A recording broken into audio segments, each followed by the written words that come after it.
बहुत सारे लोग वीडियो को स्टार्ट तो करते हैं लेकिन थोड़ा सा देखकर उसे स्किप कर देते हैं और उन्हें लगता है कि वो थोड़ा सा वीडियो देखकर उनके भाई 90 प्लस नंबर आ जाएंगे, तो उनकी भूल है और वो बाद में पछताएंगे जब उनका पेपर हो जाएगा तब। क्वेश्चन क्या कह रहा है, दो क्रमागत धनात्मक पूर्णांकों का जो गुणनफल है वो 306 है और हमें पूर्णांकों को ज्ञात करना है। ये क्वेश्चन कहता है कि रोहन की माँ उससे 26 वर्ष बड़ी है, उनकी आयु है वर्षों में, का जो गुणनफल है अब से 3 वर्ष पश्चात 360 वर्ष होगा और हमें क्या रोहन की वर्तमान आयु ज्ञात करनी है। तो इस पॉइंट में आपको ध्यान ही नहीं देना है करना। चलिए प्रश्न पे आते हैं। प्रश्न हमारा है, एक रेलगाड़ी 480 किलोमीटर की दूरी समान चाल से तय करती है, यदि इसकी चाल 8 किलोमीटर प्रति घंटे कम कर दी जाए तो हमें रेलगाड़ी की चाल नहीं ज्ञात करनी है। फिर से बता रहा हूँ, हमें सिर्फ समीकरण निकालना है।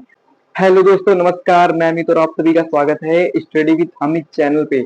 आज की वीडियो में हम क्लास 10th मैथ का चैप्टर नंबर 4 की प्रश्नावली 4.1 है, जिसमें से हमने कराया था पार्ट 1 पूरी तरीके से कंप्लीट करा दिया था और आज की वीडियो में हम पार्ट 2 में अगर लाइट ने साथ दिया तो पूरी आज के वीडियो में जितने भी क्वेश्चन बचे हुए इस प्रश्नावली के पूरे समाप्त कर देंगे। तो आप लोग बहुत ही ध्यान से देखिएगा क्योंकि बहुत सारे लोग वीडियो को स्टार्ट तो करते हैं लेकिन थोड़ा सा देखकर उसे स्किप कर देते हैं और उन्हें लगता है कि वो थोड़ा सा वीडियो देखकर उनके भाई 90 प्लस नंबर आ जाएंगे, तो उनकी भूल है और वो बाद में पछताएंगे जब उनका पेपर हो जाएगा तब। तो आपको ऐसी गलती नहीं करनी है, आपको बाद में ना पछताना पड़े, इससे पहले आप अभी से पढ़ लीजिए। चलिए सबसे पहले जो आज का हमारा पहला क्वेश्चन है कि एक आयताकार भूखंड का क्षेत्रफल 528 मीटर स्क्वायर है, क्षेत्रफल की जो लंबाई है चौड़ाई के दोगुने से 1 मीटर अधिक है, हमें भूखंड की लंबाई और चौड़ाई ज्ञात करनी है। तो सबसे पहले इसमें हम सबसे पहले मानते हैं, सबसे पहले क्या मानेंगे, सबसे पहले हम मानते हैं कि जो लंबाई है, लंबाई और चौड़ाई को मानते हैं। सबसे पहले हम देखो, हमारे पास जब कुछ भी दिया होता है सबसे पहले उसके मतलब उसे हमें मानकर ही चलना होता है।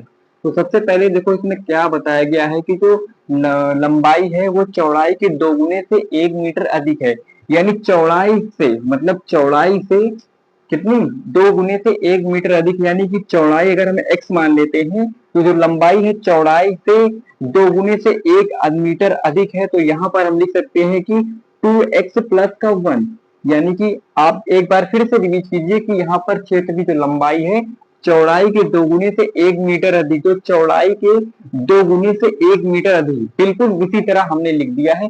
हमें क्या ज्ञात करना है कि भूखंड की लंबाई और चौड़ाई, यानी कि हमें ज्ञात करके बताना है कि ये द्विघात समीकरण है कि नहीं, हमें सिर्फ इसका समीकरण बनाना है। सबसे पहले हमारा क्षेत्रफल है, हम लिखेंगे भूखंड का क्षेत्रफल, भूखंड का क्षेत्रफल क्या लिखेंगे, भूखंड का क्षेत्रफल कितना है, 528 मीटर स्क्वायर है, ठीक है, मीटर स्क्वायर।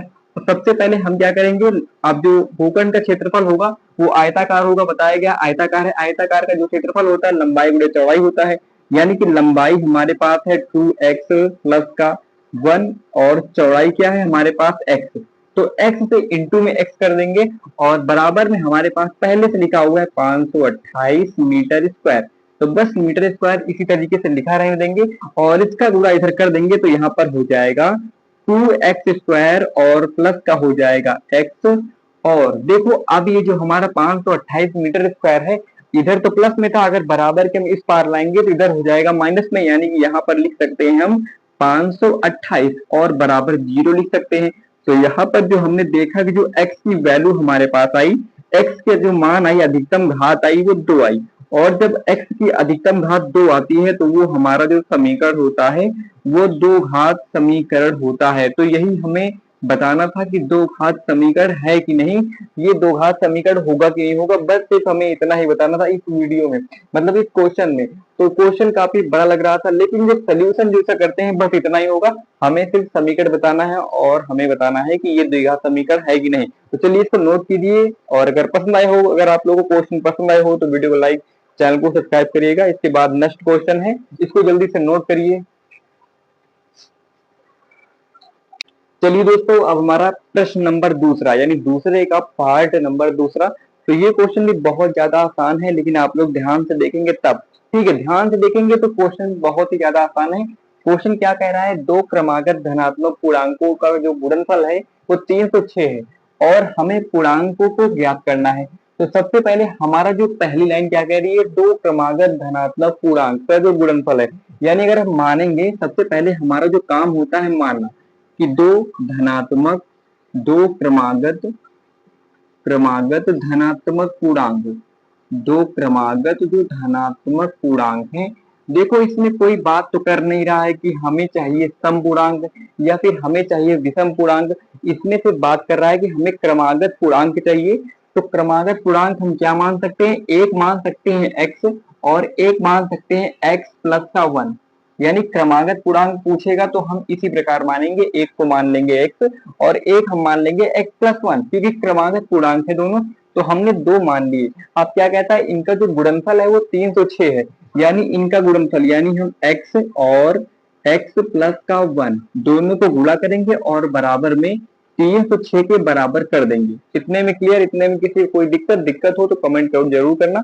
अब इसके आगे हमें करना क्या होगा, सीधे हम इसका गुणा कर देंगे। जो x है इसको हम इस ब्रैकेट से गुणा करेंगे तो यहाँ पर हो जाएगा x से गुणा तो हो जाएगा x स्क्वायर, और x से गुणा 1 से करेंगे तो प्लस का हो जाएगा x। अब हमारा 306 इधर प्लस में रखा हुआ है, कोई दिक्कत नहीं। हमें क्या करना होगा, बराबर के इस पार इसे उठाकर लाना होगा। तो इधर तो बेचारा प्लस में था, लेकिन बराबर के इस पार जब लाएंगे तो ये हमारा निगेटिव हो जाएगा, यानी यहाँ पर हो जाएगा माइनस का 306। अब देखो बराबर 0 लिख देंगे, क्योंकि यहाँ पर पहले संख्या थी, लेकिन अब जब इसको हमने उठाकर इधर रख दिया तो इधर 0 बच गया, यानी ये हमारा द्विघात समीकरण बन गया। द्विघात समीकरण कैसे बना, क्योंकि इसमें जो x की घात है वो 2 है, x की घात अधिकतम घात कितनी है, 2 है। अगर x की अधिकतम घात 2 होती है तो वो हमारा द्विघात समीकरण होता है, और अगर 2 से कम होती है तो हमारा रैखिक समीकरण होता है, यानी द्विघात बहुपद नहीं होता है। और अगर 2 से अधिक घात होती है तब भी वो हमारा द्विघात समीकरण नहीं होगा। अगर 2 से अधिक मान लो 3 घात हो गई तो हमारा त्रिघात बहुपद हो जाता है। इतनी बात आप लोग को ध्यान रखनी है। चलिए, इसका आंसर यही हुआ। अगर क्वेश्चन समझ में आया हो तो वीडियो को लाइक, चैनल को सब्सक्राइब करिएगा। इसके बाद जल्दी से इसको नोट कीजिए, अगला क्वेश्चन भी बताते हैं। अभी 2 क्वेश्चन बचे हुए हैं तो जल्दी से नोट कीजिए। चलिए दोस्तों, हमारा प्रश्न नंबर तीसरा है, तीसरा पार्ट। तो इसको भी बहुत आसान तरीके से सॉल्व करेंगे, सिर्फ आप लोग बहुत ही ध्यान से देखिएगा, ठीक है, क्वेश्चन छोड़कर जाइएगा नहीं। चलिए, अब जो हमारा तीसरा पार्ट है, तीसरा पार्ट भी इंपॉर्टेंट है। देखो इसमें हमें क्या करना होता है, क्वेश्चन हमें घुमाता है। क्वेश्चन हमसे कहता है कि हमें रोहन की वर्तमान आयु ज्ञात करनी है, लेकिन हमें रोहन की वर्तमान आयु नहीं ज्ञात करनी है। अगर आपके पास बुक होगी, आपने इस प्रश्नावली को खोला होगा, आपने देखा होगा, तो आपके सामने बता रहा होगा कि हमें सिर्फ द्विघात समीकरण ही निकालना है, बताना है कि द्विघात समीकरण है कि नहीं। तो बस हमें उतना ही करना है। तो हाँ, यहाँ पर हमें उतना ही करना है, हमें सिर्फ बताना है कि ये द्विघात समीकरण है कि नहीं। हमें ये नहीं बताना है कि ये हमारा रोहन की वर्तमान आयु नहीं बतानी है, ठीक है, हमें सिर्फ समीकरण बताना है। तो आइए, क्वेश्चन कहता है कि रोहन की माँ उससे 26 वर्ष बड़ी है, उनकी आयु है वर्षों में, का जो गुणनफल है अब से 3 वर्ष पश्चात 360 वर्ष होगा, और हमें क्या, रोहन की वर्तमान आयु ज्ञात करनी है। तो इस पॉइंट में आपको ध्यान ही नहीं देना है कि हमें रोहन की वर्तमान आयु निकालनी है। सबसे पहले क्वेश्चन की हम स्टार्टिंग करेंगे, सबसे पहले हम मानेंगे, सबसे पहले हमने माना कि जो रोहन की आयु है, किसकी आयु, रोहन की आयु। तो सबसे पहले हम रोहन की आयु को मानेंगे x, क्या x वर्ष मान लेते हैं, ये है रोहन की आयु। और हम बात करेंगे रोहन की माँ की आयु, किसकी, रोहन की माँ की आयु। तो भाई रोहन की जो माँ है वो रोहन से कितनी, 26 वर्ष बड़ी है, यानी कि इनसे, किससे, अपने बेटे से, यानी जो रोहन है उसका पुत्र है, तो रोहन से 26 वर्ष बड़ी है, यानी कि रोहन से 26 वर्ष बड़ी, ये है रोहन, और रोहन से 26 वर्ष बड़ी है, यानी कि x प्लस का 26 लिख सकते हैं। अब आगे क्या बात करेंगे, आगे बात करते हैं कि उनकी आयु का जो गुणनफल है अब से 3 वर्ष पश्चात, आप क्या लिखेंगे, 3 वर्ष पश्चात। 3 वर्ष पश्चात का मतलब क्या हुआ कि अगर हम 3 वर्ष आगे बढ़ते हैं, तो देखो 3 वर्ष अब से अगर 3 वर्ष हम आगे बढ़ते हैं तो हमारी जो रोहन की आयु है ये भी 3 वर्ष प्लस हो जाएगी, और जो हमारी रोहन की माँ की आयु है ये भी 3 वर्ष प्लस हो जाएगी, यानी दोनों में 3 वर्ष जुड़ जाएंगे। तो अब हम क्या लिख सकते हैं, अब 3 वर्ष पश्चात हम रोहन की अगर आयु देखेंगे, किसी, रोहन की आयु, तो भाई रोहन की जब आयु हम देखेंगे तो इसको हम लिख सकते हैं x प्लस का 3, यानी 3 वर्ष पश्चात, 3 वर्ष आगे हम जब जाएंगे तो रोहन भी 3 वर्ष बड़ा हो जाएगा और उसकी माँ भी 3 वर्ष बड़ी हो जाएंगी। तो बस अब देखो, इसमें हमने x प्लस 3 लिख दिया। अब हम रोहन की माँ की बात करेंगे, रोहन की माँ की जो आयु है, तो भाई रोहन की माँ की जो आयु है वो हो जाएगी x प्लस का 26 तो पहले भी थी, अब 26 में अगर अब 3 वर्ष जोड़ देंगे तो हमारी हो जाएगी 29, यानी यहाँ पर लिख सकते हैं 29। तो हमारा दोनों समीकरण देखो बन गए, दोनों रोहन की भी आयु आ गई और रोहन की माँ की भी आयु आ गई। अब देखो आगे करना क्या है, आगे कहता है कि उनकी आयु का जो गुणनफल है, गुणनफल उनकी आयु का गुणनफल, यानी कि इन दोनों का गुणनफल 360 के बराबर है। तो यानी दोनों का गुणनफल करेंगे x प्लस का 3 और क्या करना है x प्लस का 29, दोनों का गुणनफल करेंगे और बराबर 360 इनका गुणनफल होगा। तो आइए सॉल्व करते हैं इसको, ये हमारा 0 लिखा हुआ है, ठीक है। सबसे पहले हम x से इस पूरे इसको गुणा करेंगे, तो जब x से x को गुणा करेंगे तो हो जाएगा x स्क्वायर, और x का गुणा जब हम 29 से करेंगे तो प्लस का हो जाएगा 29x होगा ना, 29x हो जाएगा। और अब बारी आती है 3 की, 3 का गुणा जब x से करेंगे तो यहाँ पर हो जाएगा 3x, और जब 3 का गुणा 29 से करेंगे तो गुणा कर लीजिए आप लोग, 9 तरीक हो जाएगा, प्लस में आएगा 9 तरीक हो जाएगा 27, और 3 दूनी 6, 6 दूनी 6, 6 में 2 जोड़ेंगे तो हो जाएगा 8, इतना हुआ। अब देखो यहाँ पर हो जाएगा 360, 360 तो गुणनफल है, उसको हम ऐसे लिख देंगे। अब देखो यहाँ पर जो जोड़ सकते हो जोड़ लो, जो जोड़ घटा सकते हो वो घटा लो।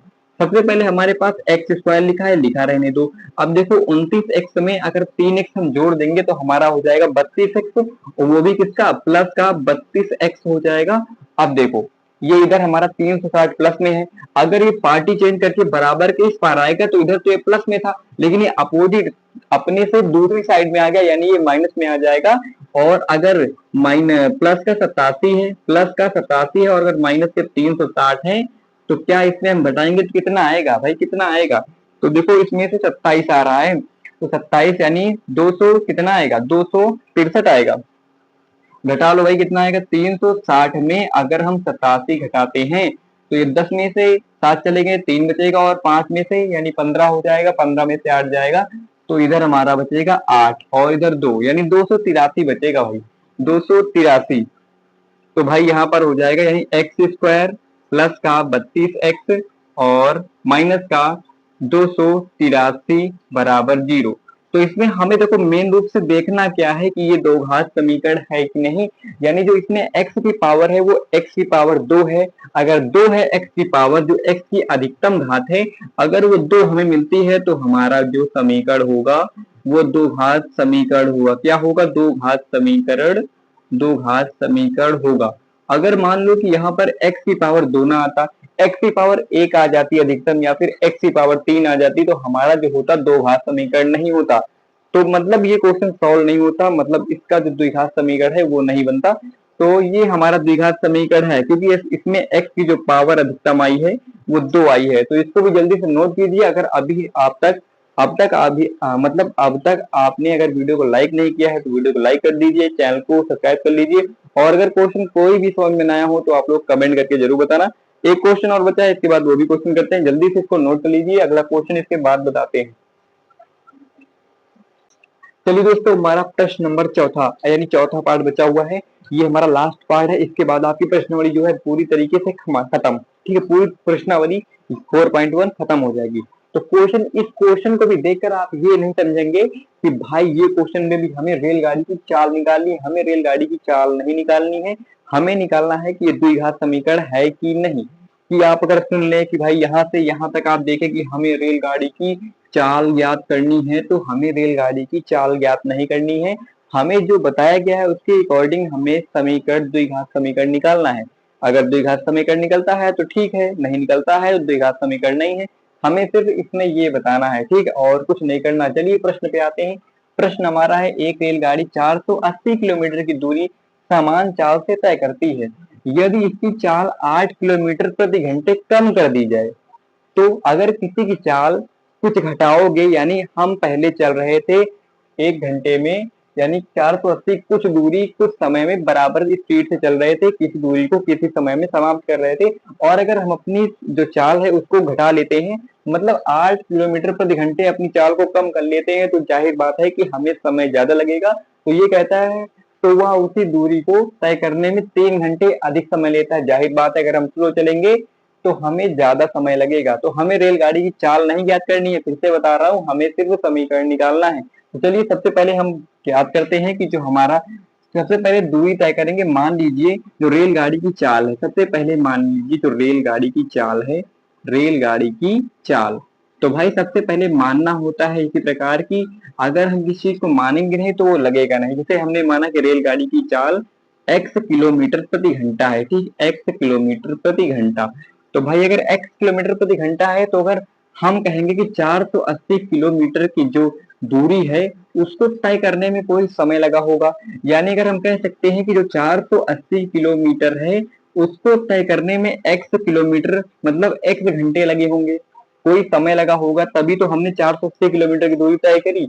अब उसके बाद बताता है कि यदि इसकी चाल 8 किलोमीटर प्रति घंटा कम कर दी जाए, अगर हम 8 किलोमीटर प्रति घंटा की जो चाल है, चाल कम कर दें, कम कर दें, अगर इतनी दूरी अगर हम तय मतलब पहले हम 480 किलोमीटर एक समान चाल से चल रहे थे और बाद में हमने क्या कहा, अगर हम अपनी चाल को धीमा कर दें मतलब 8 किलोमीटर प्रति घंटे कम होती है, अगर हम कम कर दें तो क्या होगा इसमें, अगर हम कम कर देंगे तो हमारा 480 किलोमीटर जो हमारी पहले की चाल थी यानी एक्स थी, इसमें से हम 8 प्रति घंटे, जो 8 किलोमीटर प्रति घंटे है हमने जो दूरी कम की है, हमने अपनी चाल को धीमा किया है, उसको हम घटा देंगे यहाँ पर। तो एक्स में हमने -8 घटा दिया क्योंकि हमें 8 किलोमीटर घंटे स्लो चलना है। तो अगर हम 8 किलोमीटर प्रति घंटे स्लो चलेंगे तो वह उसी दूरी को तय करने में 3 घंटे अधिक समय लेता है।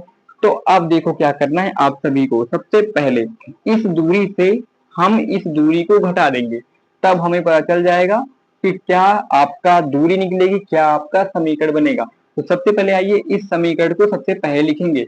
तो हमारे पास लिखा हुआ है 480 बटे x माइनस का 8 लिखेंगे और इसमें से इस समीकरण को इस दूरी को घटा देंगे। तो ये हमारा है 480 बटे x और इस पूरी दूरी को तय करने में हमें क्या लगते हैं, 3 घंटे अधिक समय लगता है, 3 घंटे अधिक। तो हम यहाँ पर लिख देंगे बराबर में 3 घंटे, ठीक, लिख दिया। अब देखो सबसे पहले यहाँ पर ले लो लासा, लासा अगर लोगे आप लोग तो यहाँ पर हो जाएगा x और यहाँ पर x माइनस का 8, ये आपका लासा हो जाएगा। और ऊपर क्या होगा, देखो आप लोग तिर्यक गुणा कर लो क्योंकि लासा दोनों का गुणा है तो इसका तिर्यक हो जाएगा, यानी यहाँ पर हो जाएगा 480 x हो जाएगा और माइनस का चिन्ह लगेगा और इधर हो जाएगा 480 लिखो और ब्रैकेट में x माइनस का 8 कर दो और बराबर का 3 कर दो। अब देखो अब यहाँ पर हमारा ऊपर का जो नीचे का है वो हर तो बराबर हो गया है, यानी इस हर को यहाँ पर भाग में अगर इस पार लाएंगे तो हमारा गुणा में हो जाएगा। देखिए ध्यान से, अगर हम इधर लिखते हैं, इधर हमारा लिखा है 480 x लिखा है और ये हमारा माइनस में है, माइनस में लिखा है, ठीक है।